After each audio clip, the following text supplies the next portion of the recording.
Good evening Ayush, क्या हाल चाल। बढ़िया सर। कब है तुम्हारा इंटरव्यू? सर इंटरव्यू तो 13 को है सर। और कोई स्लॉट मिल नहीं रहा था। दूर का रखना चाहता था मैं। अभी बैंगलोर आया हो सर, आईएससी का इंटरव्यू अभी खत्म हुआ है। आईएससी के इंटरव्यू और रिटन टेस्ट। अच्छा, किस डिपार्टमेंट का? मैकेनिकल? एक एक कंप्यूटेशनल एंड डेटा साइंस का है। और दूसरा रोबोटिक्स एंड ऑटोनॉमस सिस्टम का। कैसा गया? दोनों ही बहुत अच्छे गए सर। बढ़िया। इंटरनल के कंप्यूटेशनल दोनों। एंड डेटा साइंस जो मैं बोल रहा था सर आपको, ब्रांच पहले से ही मिल जानी हम्म। चाहिए। वही फर्स्ट प्रायोरिटी है, मिल जानी चाहिए। Good hello evening sir. Sir. Good evening, good evening Ayush. Hello sir. और सब ठीक चल रहा है? बढ़िया सर। Hello sir. हेलो हाँ, सर। गुड सब इवनिंग सर। Good evening. कैसे हैं? बढ़िया सर। तो स्टार्ट करिए सर फिर। चलो शुरू करते हैं। Ayush, tell us something about yourself. So, first of all, good evening, everyone. I'm Ayush, and I have done my bachelor's in technology in mechanical engineering from IIT ISM Dhanbad. I graduated in 2022, and after that, I have been working in a data analytics company as a marketing associate for 3 years. Last year in September, I left my job and started preparing for GATE. This year, appeared for GATE from mechanical and XE. In mechanical, I have scored 16th rank and a score of 916. And similarly in XE, I have scored 17th rank and a Very score of good. 796. So, what are your favorite subjects? My favorite subject is strength of materials and thermodynamics. Five favorite subject you should tell. Five. Yes, sir. Actually, for now, I have prepared only two, but yes, in the actual interview, I'll tell five. So, strength of materials, thermodynamics, fluid dynamics, applied thermodynamics, and machine design. Okay, तो पहले आप ही शुरू कीजिए, Shivam sir. Okay. So Ayush, tell me that which cycle have the maximum efficiency? Well, there is no cycle which has maximum efficiency. All the reversible cycles working between a fixed temperature sink and source will have highest and equal efficiency, which is equal to the Carnot cycle efficiency. So all the reversible cycles will have the highest efficiency, which is higher than any irreversible cycle. Okay. So what about auto cycle? Even in auto cycle, uh, since auto cycle doesn't exactly work between fixed source and sink, it is a temperature variation, and heat exchanges occur on a temperature variation. We cannot directly compare it with Carnot cycle, but if we do the entropy average of the higher temperature of the source temperature and the sink temperature and compare it to the Carnot cycle acting between those two temperature levels, it will give the same efficiency as Carnot cycle. Okay, so let's say the maximum and minimum temperature of auto cycle and Carnot cycle is same. In that case, which will give the maximum efficiency? In that case, Carnot cycle will give the maximum efficiency because it is Why? working between uh, because it is working across more higher temperature difference between the source and the sink, whereas the average temperature difference in an auto cycle is lesser. Perfect. So now can you tell me that any other cycle which have similar efficiency like Carnot cycle working between two maximum temperature and minimum temperature? Ericsson cycle and Stirling cycle. Okay, what is how Ericsson cycle can be developed? Is Okay, there any so practical system which is based on this Ericsson cycle? practical system which is based on Ericsson cycle. Even a theoretical system, if you want to develop, then how would you develop it? Because Carnot cycle is okay, that cannot be feasible, that cannot be even approached. But what about the Ericsson cycle? So okay, So, as you see in a Ericsson cycle, there are two isotherms which are connected by two isochoric lines, uh, Isochoric. constant isobaric lines. So, what we can do is we can use water as our working substance, and as we know that while the while the phase change, the temperature and the pressure of the substance remains same. So, we will basically develop a cycle which where the But how isotherms lie how in will the you get? transition range.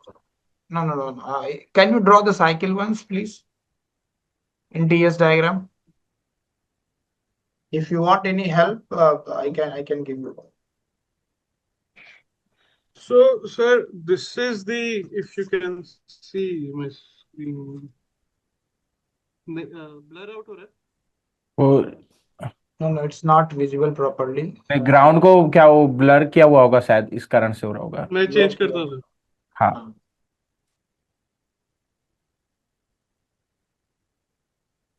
अब clear दिखेगा। दिखा। हाँ sir. ये sir तो ये Cournot है, वाली वो वाली तो कॉर्नॉट है टीएस हाँ सर, डायग्राम। वो वाली कार्नोट है, वो मैंने कंप्लीट नहीं करी है सर। अच्छा, ये ये वाली। पीवी पे है, ऊपर एक constant pressure and constant temperature line है, दूसरी एक और कांस्टेंट प्रेशर लाइन है सर। इस पे अभी कांस्टेंट वॉल्यूम लिया है तो मैंने सीधे लाइंस ड्रॉ करी है, एंड ऊपर आइसोथर्म सर। नहीं नहीं बट ये स्टर्लिंग बाय होगा। द ओके, तुमने बाकी आंसर बहुत अच्छे दिए इसलिए मुझे लगा कर लोगे। बट नहीं सर, ये इस पे पहली चेंज चीज नहीं। तो ये है कि ये वेपर के थ्रू नहीं बनेगी, इसमें फेज चेंज का रिक्वायरमेंट नहीं है, ये ब्रेटन साइकिल के थ्रू बनेगी। तुम क्या ब्रेटन ब्रेटन साइकिल साइकिल में सर, हाँ, हाँ भाई मैं बोल रहा हूँ Brayton cycle with constant regeneration वाला। हाँ, Brayton cycle with number of intercoolers, number of reheaters लगाओ, एक ब्रेटन साइकिल ड्रॉ करो, नंबर ऑफ इंटरकूलर्स लगाओ, नंबर ऑफ रीहीटर्स लगाओ, और एक रीजनरेटर लगाओ, देखो क्या बनता है। Yes sir, yes sir.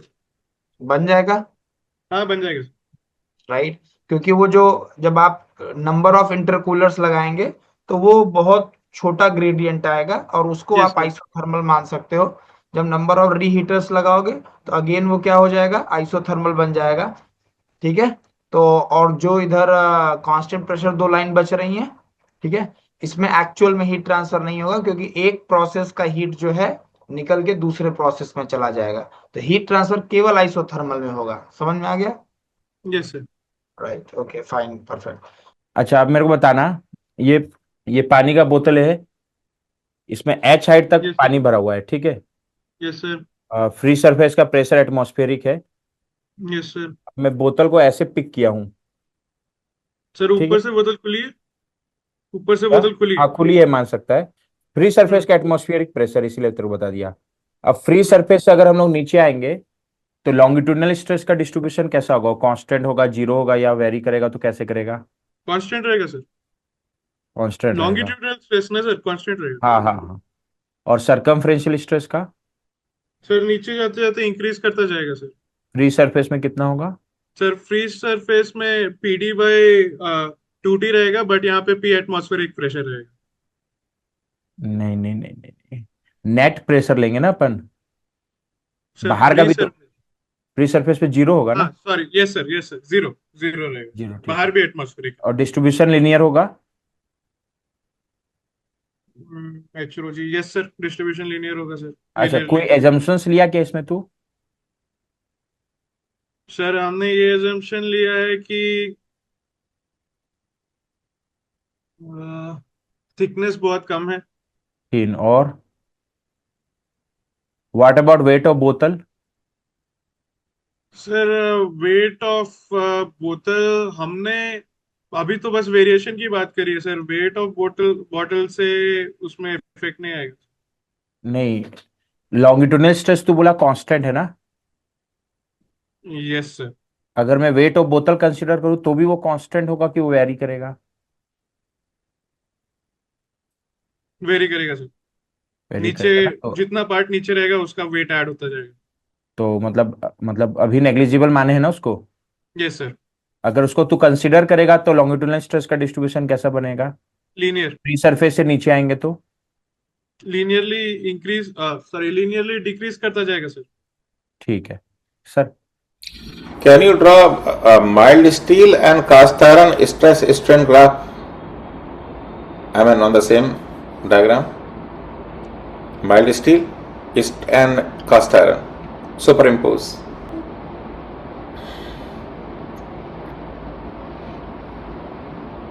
Sir ये नीचे वाला sir mild steel,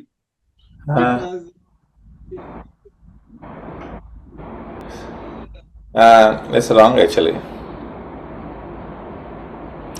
Cast iron graph will come on the right hand side of the mild steel. Why? Of course, it's a brittle. You can say cast iron stress strain diagram will come below mild steel. Why? Okay sir. Why?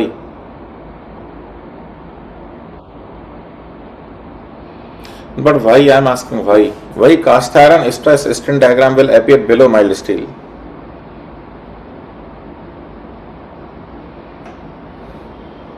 Sir, I'm thinking because the ultimate tensile strength is less than the yield strength of the mild steel. This cast iron will fail in a totally different way, na? Alright, it's a yield. When the Young's modulus is lesser, na? So definitely it will be lower. Mild steel Young's modulus is more. So simple. Okay, sir. Yes, sir. These properties are strain dependent or no? The yield strength, They ultimate are tensile strain dependent, sir. Suppose They are if strain dependent. you increase the strain rate, what will happen to the Increase the strain. what will happen to the yield strength? Sir, your voice is breaking in between, so that's why. We are increasing the strain rate. Then what will happen to yield strength? Yield strength. Sir, yield strength increases, the graph shifts towards the left hand side. Okay. Ayush तेरा interview जैसे अभी हम लोग current का भी जज करें तो काफी अच्छा ही गया है। ठीक है, ये बस ये जैसे बार का एक तरीका होगा, अगर तू किसी से पता किया होगा कि वो एक ही क्वेश्चन को कई बार स्ट्रेच करते हैं लगभग आधा घंटा 1 घंटा तक, तो उसमें भी Yes, तेरा sir. अप्रोच अच्छा था। मतलब अप्रोच का मतलब है वो लोग दो चीज देखते हैं, एक तो तेरा कॉन्सेप्ट कैसा है और दूसरा उस प्रोसेस को तू इंटरेस्टिंगली एंजॉय कर रहा है कि नहीं, तो वो चीज दोनों तेरे में प्रेजेंट था। तो उस पर तो तेरे को बहुत वर्क करने का जरूरत है नहीं, बस जो तू 4 से 5 सब्जेक्ट सोचा है ना उसको एक तो अच्छे से इन डेप्थ एक बार और रिवाइज कर ले, और सेकंड दो Yes, तीन sir. जो और बेसिक सब्जेक्ट होते हैं, जैसे मेरे ख्याल से मेरे को ऐसा लग रहा है कि जैसे तू मटेरियल साइंस है तो उसको सोच रहा है कुछ पूछेंगे ही नहीं, बट क्या होता है ना कुछ चीजें स्ट्रेंथ ऑफ मटेरियल की भी मटेरियल साइंस से कई बार लिंक हो जाती है, सब्जेक्ट तो सब Yes, sir. इंटरलिंक है, तो थोड़ा बहुत उसका बेसिक को एक बार जरूर देख के चल जाना 2-3 और सब्जेक्ट का। ठीक है, बाकी पढ़ने का तरीका मेरे को बताने की जरूरत नहीं है क्योंकि तेरा तैयारी ठीक है, बस उसी को तेरे को जो भी तेरा पैटर्न है उससे रिवाइज करना, और तेरे को अगर कुछ पूछना हो तो ठीक है सर। तुम्हें कुछ ये है कि पूछना कोई क्वेश्चन में ना कैलकुलेशन का अगर जरूरत लगे ना तो तू वहां बोल सकता है कि मैं उसको कैलकुलेट कर रहा हूँ, या क्या इंस्टेड ऑफ गलत जवाब देने से अच्छा है कि हम लोग 1 मिनट टाइम लेके सही जवाब दे, बाद में तो करेक्ट कर ही रहा है, तो वो उनको और बल्कि अच्छा लगेगा कि मतलब ये अपने आप को सही करके चीजों को कैलकुलेट करके आंसर देना चाह रहा है, तो वहां तो टाइम लेके सोच के बता सकता है ना, बस वो ठीक है ध्यान सर। और लेंथ ऑफ इंटरव्यू का डरने की जरूरत नहीं इस पर्टिकुलर इंटरव्यू में। आपका ज्यादा जा रहा है जाने दो, क्योंकि एक प्रॉब्लम और भी मैंने ऑब्जर्व की है बच्चों की कि जब 10-15 मिनट हो जाते हैं ना तो वो फिर पेशेंस लूज करने लगते हैं, हर क्वेश्चन को जल्दी जल्दी के चक्कर में गड़बड़ करते हैं। तो ऐसा पेशेंस लूज नहीं करना। 40 मिनट का जाए, 50 मिनट का जाए, 1 घंटे का जाए, वो उनका उनका है, उनको टाइम ज्यादा देना पड़ रहा है, तुम्हारा तो कोई दिक्कत नहीं।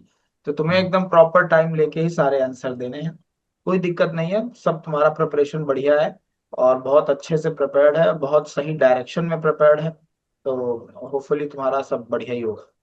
ठीक है, कुछ सर इस पूछना है तो पूछ सकते हो। इंटरव्यू के पहले भी सर बेसिकली मैंने एक शॉर्ट नोट्स बनाया है sir, which are like very very short, उसमें हर सब्जेक्ट बस 3 पेज का है, एंड एक मेरे डेप्थ में नोट्स है जो पूरे क्लास के साथ चले हैं, तो वो पूरे डेप्थ में है सर। तो अभी इस इंटरव्यू से पहले मैं बस शॉर्ट नोट्स ही पढ़ पाया था सर, वो भी सिर्फ स्ट्रेंथ ऑफ मटेरियल्स और थर्मोडायनेमिक्स पे।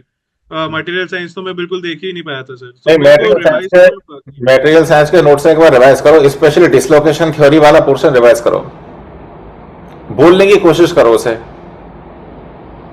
ठीक है सर। ठीक है ना, तुम्हारा मेरे ख्याल से होगा एक्चुअली, क्योंकि आईआईटी का इंप्रेशन भी पड़ेगा और मेरे ख्याल से होगा तुम्हारा चले सिलेक्शन। उसके बाद मिठाई खिला देना सब लोगों को। बिल्कुल सर, बिल्कुल सर। चलो फिर, ऑल द बेस्ट है। Thank you sir. और ऑल द बेस्ट ना। Bye sir.